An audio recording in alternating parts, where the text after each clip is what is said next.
السلام عليكم ورحمة الله وبركاته يا جماعة. بكل روح رياضية أنا اللي جيت ورحت لحد الحاج محمد لحد دكانه عشان أبارك له وأقول له مبروك الدوري رقم 15. ألف مبروك يا حاج. الله يبارك فيك يا درش، عقبالكم السنة الجاية إن شاء الله نباركوا لكم برضه. هتباركولنا على إيه يا حاج؟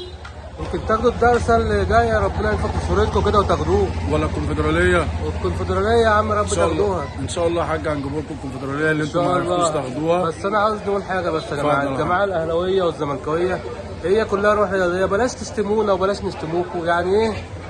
كل اللي عمال مع الفيس من امبارح عمال يحفل. طب يا جدعان ما هي كلها روح رياضيه. معلش يا حاج، انت اكتر واحد بتشتم، انت بتنصح الناس تقول لهم ما تشتموش وانت اكتر واحد بتشتم. ما شتمتش. لا شتمت. لا لما تخش على بوست ليا وتقول هو الاهلي لابس احمر في احمر، هو خول ولا ايه؟ يبقى انت بتشتم. الشتيمه دي للناس اللي هي قليله الادب. للناس قليله الادب. طب لكن يا حاج إيه؟ بالنسبه للراجل اللي كفر 100 مليون لا ما دوت سمعتوش الجنايني والله. دوت. ما سمعتش قال ايه؟ تعالى يا اخويا حوده، تعالى يا اخويا حوده. تعالى دي والحوده دي يا جماعه، حوده دي وربنا يبارك له برضه اخواتنا الزملكاويه. عندهم شويه. لا